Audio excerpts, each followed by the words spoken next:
Set number 13 के explanation के साथ हम लोग मिल रहे हैं। आप आंसर मैच कर लीजिए प्लीज। जैसा मैं बोलता हूं हमेशा कि अगर मन करे तो आप वीडियो को पॉज कर लें, देख लें, आंसर मैच करने के बाद हम लोग एक्सप्लेनेशन में चलते हैं। चलिए, थैंक यू। नाउ मूव कीजिए। पहला कोई ज्यादा मुश्किल नहीं था। सफर्ड के साथ मेजर डिजास्टर, आर नंबर अंतिम जाना है, आर अंतिम जाएगा। अब एस क्यू की Q S, the telecommunication people, और उसके बाद जरा आप देखो तो क्या होगा। इसके बाद क्यू जाएगा ना, पीपल हैव रिस्टोर्ड, तो इसके बाद क्यू जाएगा, तुम्हारा डी जाएगा। कभी भी जब सेंटेंसेस को ब्रेक करें ना तो समझने के बना को लेकर बनाने की जरूरत नहीं है। आप शब्दों को भी आपस में बैठा के बना सकते हो, उससे जल्दी बनता है और कंफ्यूजन कम होता है। ये क्वेश्चन बड़ा अच्छा था। तुम्हारे पास दो वर्ब दिया हुआ था, एक climbed over the wall without being seen, दूसरा वर्ब। अब बीइंग सीन का जो बनेगा वो हो जाएगा सीइंग। रूल ये है कि अगर आपको वॉइस चेंज करने के लिए दिया जाए, जरा ध्यान से समझिएगा, और सेंटेंस में दो वर्ब हो तो कायदे से दोनों वर्ब का वॉइस चेंज होना चाहिए, पहली चीज। दूसरी कि दोनों अगर अगल अगल वर्ब का फॉर्म में दिया हुआ है, अगर अलग अलग वॉइस में दिया हुआ है तो भी आप दोनों का, जैसे ये पैसिव में दिया हुआ था, इसको आप एक्टिव कर लो, और ये अगर एक्टिव दिया हुआ तो इसको पैसिव कर लो। इसको आप वाज क्लाइम्ड कर दो,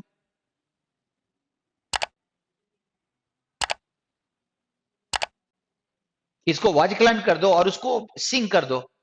बट अगर आप देखो तो यहां वाज क्लाइम्ड किया और यहां बिंग सीन ऐसे ही रख दिया, यहां पे वाज क्लाइम्ड किया, यहां पे बिंग सीन ऐसे ही छोड़ दिया, बिंग सीन को वैसे ही छोड़ा है एंड क्लाइम्ड को एज इट इज रखा है, तो फिर चेंज तो किया नहीं। यहां पर क्लाइम्ड को क्लाइम्ड छोड़ा है लेकिन उसने बिंग सीन को सिंग कर दिया। अब अगर दोनों में अलग अलग वॉइस डाला हुआ है, किसी में किसी को चेंज किया है, जैसे यहां पर वाज क्लाइम्ड, इसको पैसिव किया और इसको एज इट इज छोड़ दिया, यहां पर इसको एज इट इज छोड़ा, इसको एक्टिव कर दिया, तो फिर देख लो ना कि ये तो ट्रांजिटिव वर्ब है, ये ट्रांजिटिव वर्ब है ना। सी का आप नॉर्मल केस में पैसिव बनाते हो या एक्टिव बनाते हो, लेकिन क्लाइंब तो इनट्रांजिटिव वर्ब है। तो अगर दोनों दो दे दे, दोनों में से किसी एक को ही चेंज करे, तो उसका रूल ये है कि आप एक काम करो कि जो ट्रांजिटिव है उसी को बदलना, और इसीलिए आंसर डी होगा, जो ट्रांजिटिव है उसी को चेंज किया जाएगा। नेक्स्ट क्वेश्चन, तुम्हारा क्वेश्चन टैग का है विल बी दिया हुआ है, तो ओंट दे हो जाएगा ना।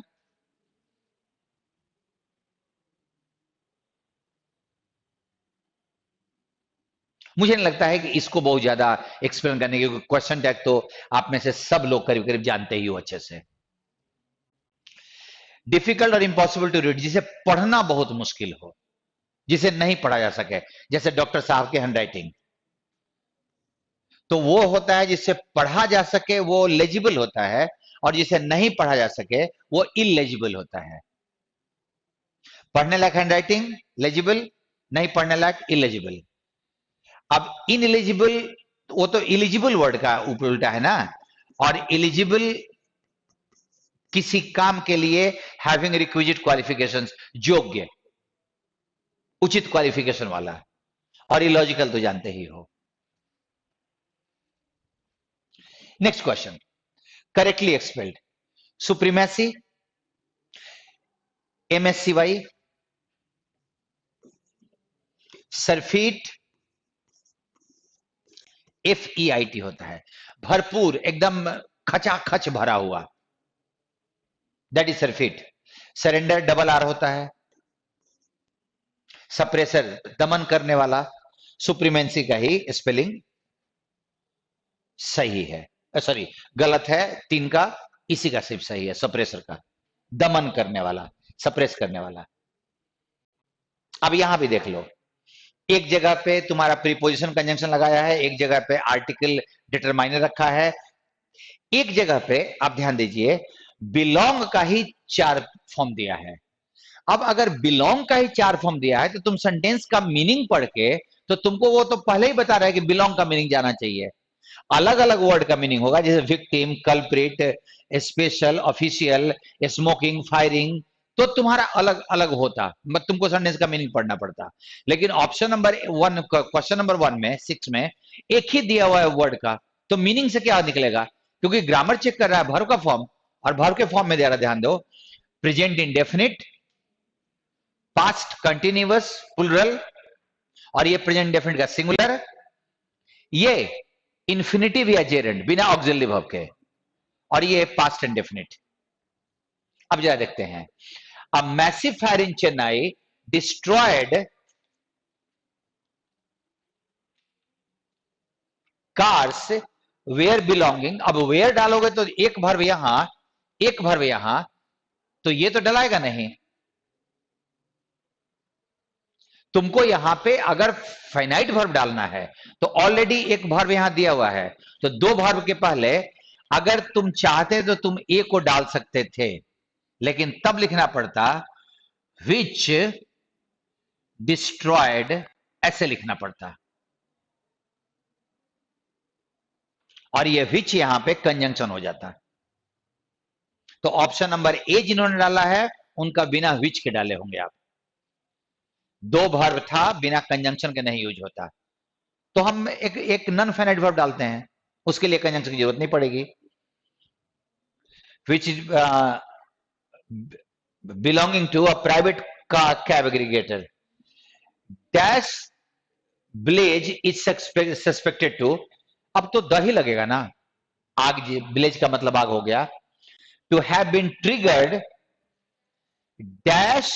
अब देखो, आप में से ये भी क्लोजेस्ट बहुत अच्छा था, आप में से बहुत लोगों ने बाय लगा दिया होगा, ट्रिगर्ड बाय। अब जरा सोचिएगा कि आपके पास अगेन कॉट एक वर्ब डाला हुआ है, कॉट, और यहां पे ऑलरेडी इज सस्पेक्टेड, ऑलरेडी एक वर्ब डाला हुआ है, तो फिर से 2 वर्ब को यूज करने के लिए आपको तो कंजंक्शन का इस्तेमाल करना होता, और करना पड़ेगा, क्योंकि बाय यहां पे सिंपल एक प्रीपोजिशन हो जाएगा, और प्रीपोजिशन से 2 वर्ब तो नहीं जोड़ पाएंगे ना, इसीलिए आपको ऑफ काटना होगा, बाई काटना होगा, अंटिल तो लगेगा नहीं जब तक, आफ्टर हम लोग कंजंक्शन के तौर पे यूज करते हैं ना, after tall dried grass caught fire, जब उसमें ये आग लगी उसके बाद ऐसा हुआ। So question number 6 and question number 8 में क्वेश्चन बड़े अच्छे अच्छा टाइप का दिया हुआ था, from a discarded dash cigarette but, cigarette को पीने के बाद जो छोटा सा टुकड़ा आदमी फेंक देता है ना, उसको BUT बोलते हैं। अब वो सुलगता हुआ ना, लाइटिंग तो मतलब उसमें से प्रकाश निकल रहा था, सुलगने वाला, फायरिंग में आग लगा हुआ था, स्मोकिंग वो करेगा नहीं, द वर्ड इज स्मॉल्डरिंग, सुलगता हुआ, सिमरिंग भी होता तो चल जाता, सुलगता हुआ, cigarette but said a rescue service, और वो तो ऑफिशियल ही बोलेगा ना, उससे जुड़े हुए लोगों ने कहा। सो इस क्लोसेस में फिर से मेरे को बताइएगा, मैंने पिछले क्लोसेस में आपको कहा था, सॉरी पिछले सेट में, कि आप मेरे को बताना, यहां भी बताने का है आपको, बताओ कि कितना सही हुआ क्लोसेस में। वो मेरे लिए, अगर तुम लोग प्रैक्टिस कर रहे हो, मैं थोड़ा सा एक्सप्लेन कर रहा हूं, तो थोड़ी बहुत जिम्मेवारी तो बनती है आपकी भी कि मुझे भी बताते रहे। अब आप में से बहुत सारे लोग, अभी क्या होता है ना कि कौन देखता है, ऑफलाइन में रहते तो आप मेरे को बताते, लेकिन ऑनलाइन में कौन चेक करता है, मैं फ्री दे रहा हूं, कोई ऑब्लिगेशन नहीं है, लेकिन आपके कैरियर के लिए अगर थोड़ा बहुत भी हेल्प हो रहा है तो you should be a bit thankful. चलिए, इम्प्रॉम्प्टू। इम्प्रॉम्प्टू होता है बिना किसी पहले के प्रिपरेशन या अभ्यास के अचानक कोई हमको गाना गाने के लिए बोल दिया, मैंने कोई प्रैक्टिस नहीं किया है, मैंने गा दिया, that is impromptu. Impromptu speech, मैंने कोई स्पीच तैयार नहीं किया, रिहर्सल नहीं किया है। So without any prior preparation.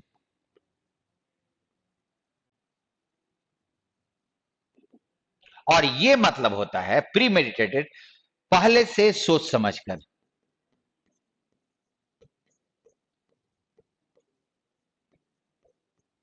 पहले से ही, पहले से प्लानिंग करके।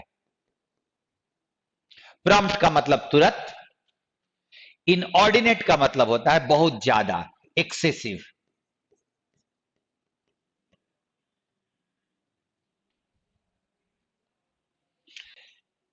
अब ये करेक्ट अल्टरनेटिव चुनने के लिए बोल रहा है, तो many premier educational institutions come forward to have a dash with flourishing industry.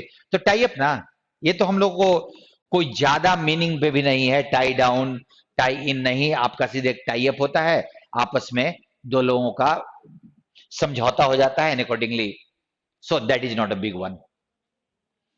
His statement is out and out. Out and out means completely, totally, पूरी तरह, कंप्लीटली के मीनिंग में।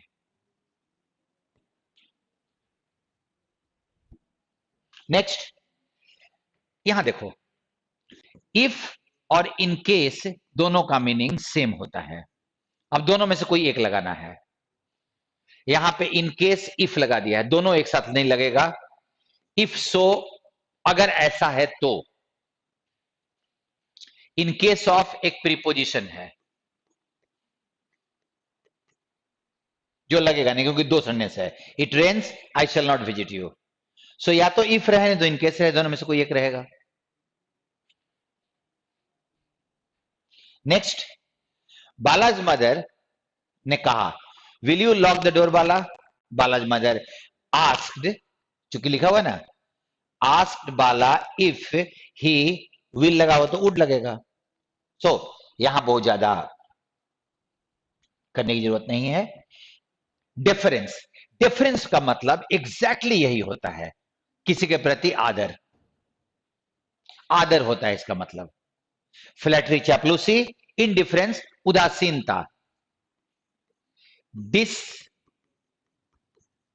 इंटरेस्ट,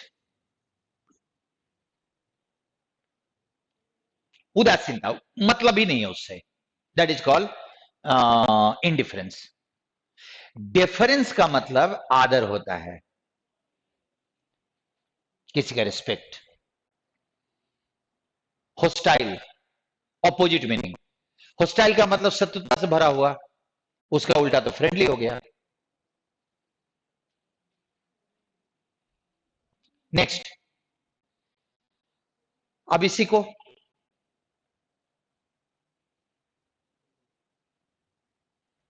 आर तो तुम्हारा अंतिम जाएगा ना,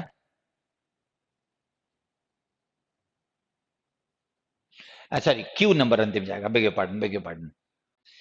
as my sister was bothered by neighborhood dogs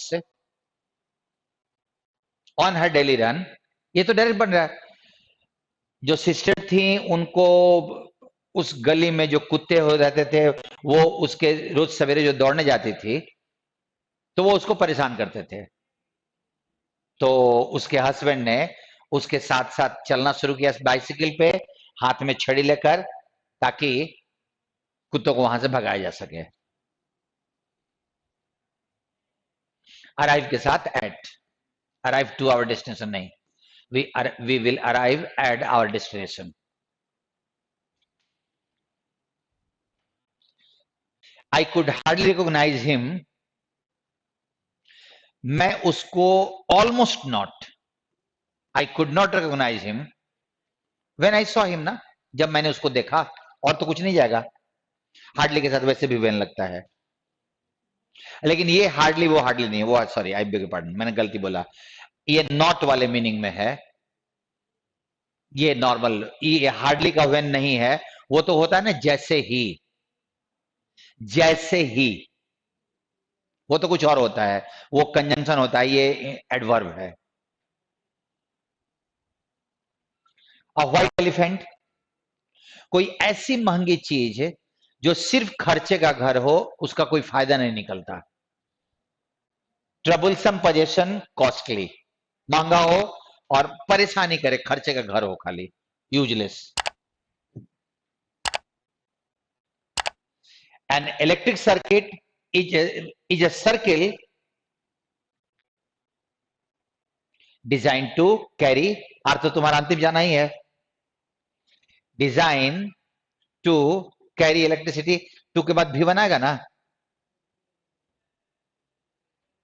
तो आर तो अंतिम जाना ही है, आर को यहां से, बहुत बार ऐसा होता है ना कि जो एक ही वर्ड, एक ही सेंटेंस को चार पार्ट में ब्रेक कर देता है ना, वहां पे लास्ट में पकड़ने से बड़ा आराम समझ में आता है। अगर अंतिम में टू लगा हुआ तो आगे में कहीं भी वन लगा हुआ होगा, किसी का शुरुआत में भी वन लगा हुआ होगा, उसको बैठा दो साथ में, अभी जैसे हमने उन्हें किया।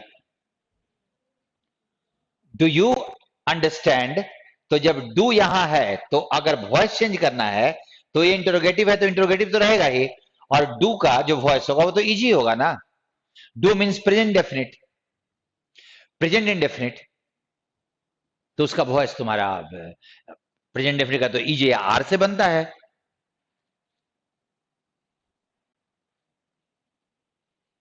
ये मीनिंग में TV sets have become costlier thanks to the rise in the price of, तो टीवी सेट्स में तो कंपोनेंट ही लगेगा ना, सेट में तो कंपोनेंट्स का यूज किया जाएगा, कंपाउंड और ट्यूब का तो मतलब नहीं बनता है। एंड रॉन्गली स्पेल्ड, अब पर्सनल दो तरह का होता है, ये हो गया निजी, और ये हो गया किसी खास विभाग में काम करने वाले कर्मचारी। एक पर्सनल यहां दिया हुआ है, यहां पे ए हो जाएगा। नोशनल काल्पनिक, नेशनल देश राष्ट्र का। सो हम लोगों ने किया, इसमें भी कुछ क्वेश्चन पर्टिकुलरली क्लोज से अच्छा था, एक आध क्वेश्चन और अच्छे थे। आई होप कि आपने ठीक से बनाया होगा, and you must have enjoyed the paper. See you there, thank you सबको।